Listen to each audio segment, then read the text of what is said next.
retour à Hello, bonjour Alberta, la seule émission de son genre bilingue au Canada, produite ici à Calgary par Shaw Community TV.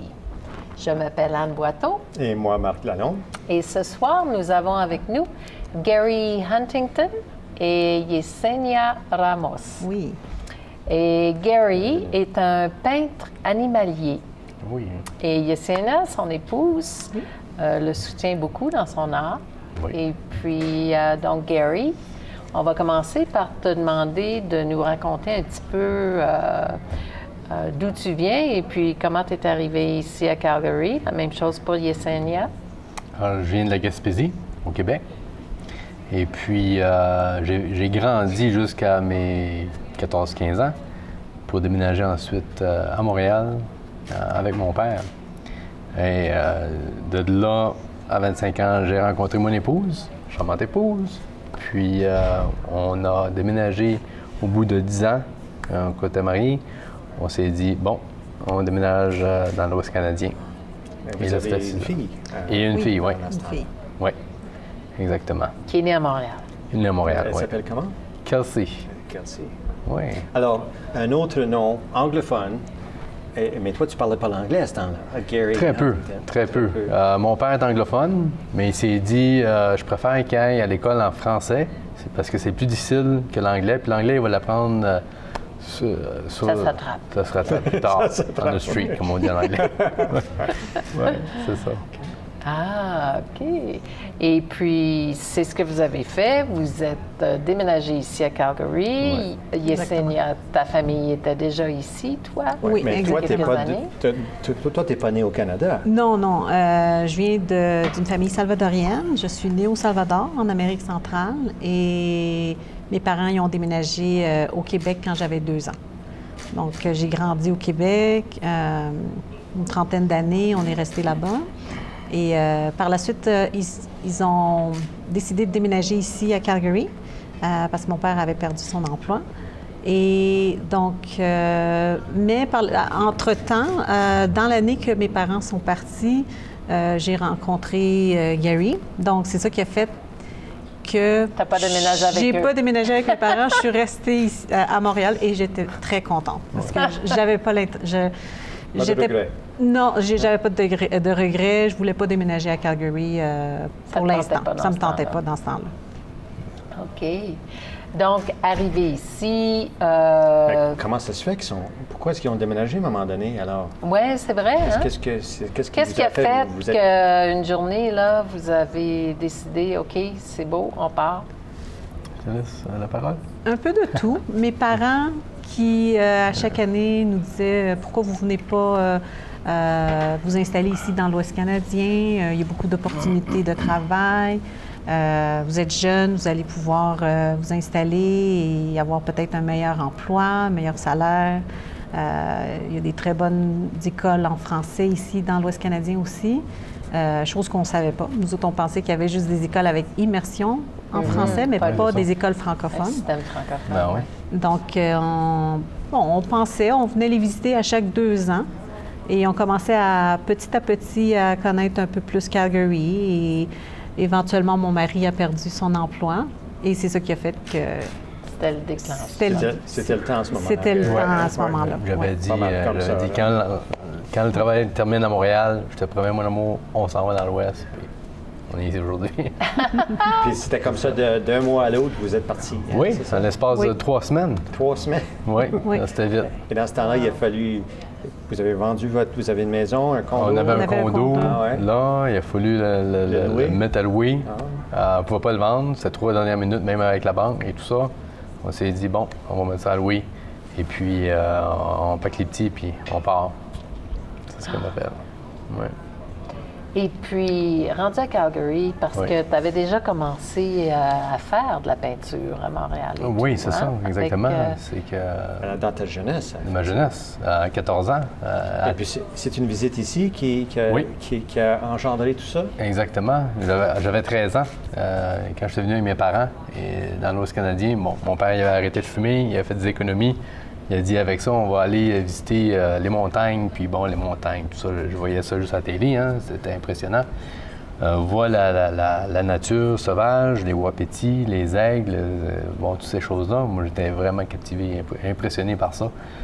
J'ai dit, faut que je veux peindre ça. Parce qu'enfant, je dessinais, je coloriais.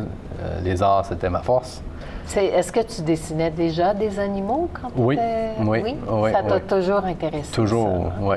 Ah oui, j'aime beaucoup les animaux. Mais juste toi-même, tu n'avais pas pris de cours à ce point-là? C'est ça, non. C'est ça. C'était autodidacte. Non? Alors, de retour au Québec, comment tu as développé ça? Alors, j'avais ces photos que j'avais en tête, le wapiti que j'avais vu, puis j'ai dit, je veux reproduire le wapiti que j'ai vu. J'avais appétit de wapiti. J'ai dit, je me trouve une photo, c'est ça que je veux faire. Puis je l'avais reproduit. C'était une bête vue de côté, dans un arrière-plan de neige avec les montagnes rocheuses. Je l'avais fait. Mes parents l'ont encore d'ailleurs. Ouais. Et celui-là, tu l'as fait avec les talents que tu avais à ce temps-là. C'est ça, oui, exactement. Mais par après, tu as trouvé un mentor. Oui, puis moi, je voulais développer mon talent. À Montréal, à ce moment-là, on ne trouvait pas rien. On était dans le quartier Rosemont. On ne trouvait pas d'atelier pour les enfants. Et ma belle-mère a dit, je vais t'aider, je vais te pousser là-dedans.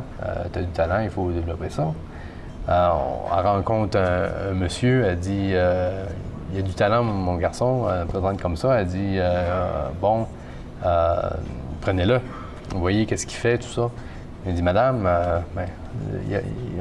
j'ai pas de cours. J'ai pas de cours pour un jeune garçon, mais essayez-le, il est sérieux, il veut s'appliquer. J'ai passé 10 ans avec lui.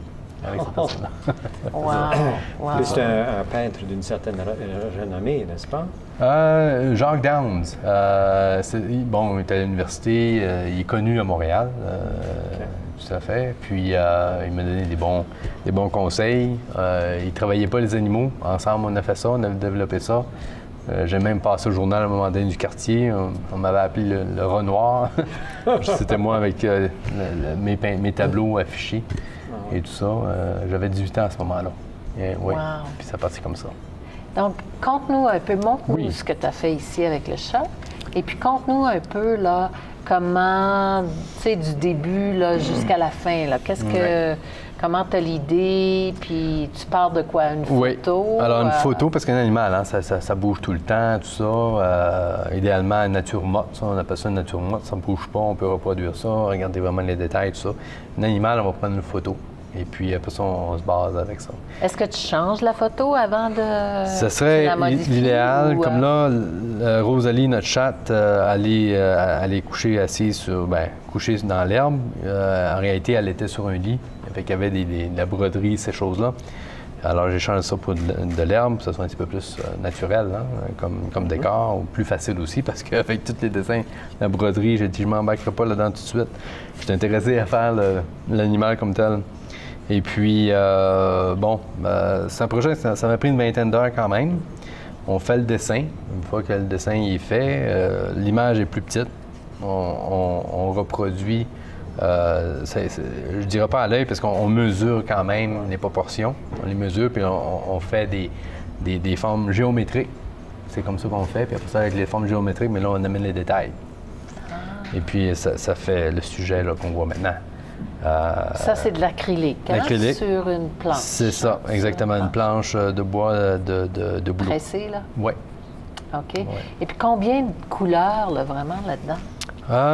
J'ai les 3 couleurs de base. Le magenta, le bleu, le jaune.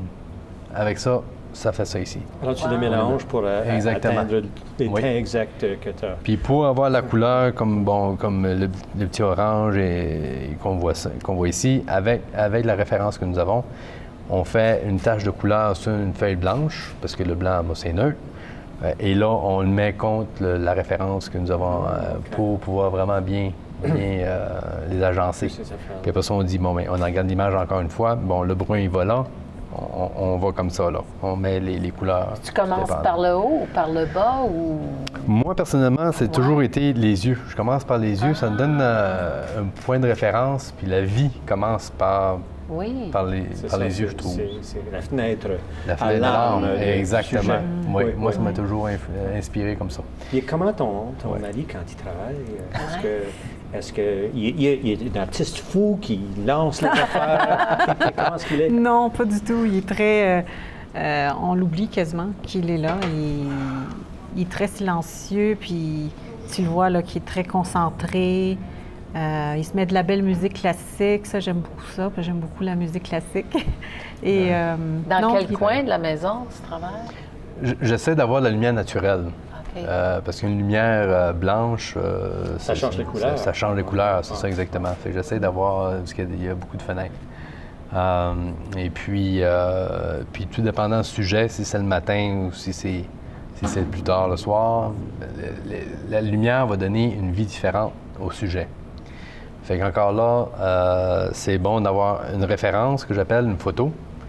Et puis, on travaille avec ça, mais la lumière le plus semblable à celle du soleil, comme une lumière chaude, jaunâtre, là, si on veut. Là. OK. Ouais. Donc, si tu as commencé, par exemple, le chat ici, la chatte, si tu l'as commencé le jour, tu la finiras pas le soir, tu vas continuer le lendemain ou la même lumière? La même lumière dans une pièce, dans un local que j'aurais choisi. Là, je vais essayer de m'installer à nouveau dans le même local pour avoir la même lumière, spectre de lumière qui va venir sur ma toile. Okay. Puis tu travailles à temps plein aussi, tu as un autre travail. Donc, si tu commences ça pendant une fin de semaine, là, tu passes presque toute la fin de semaine à faire ça? Ça facilement, je peux passer des heures. Je me rappelle passer 8 heures en ligne, là, puis cligne pas les yeux presque, là. Tellement absorbé par mon travail. Hein. Oui, je suis représentant en protection incendie, et puis ça fait 6 ans maintenant. Et quand on a quitté Montréal, j'avais pas nécessairement un emploi qui m'attendait, mais j'ai découvert que j'avais de la famille ici. Puis j'ai un oncle qui a ouvert sa propre entreprise en protection incendie. Alors, c'est FNG Controls.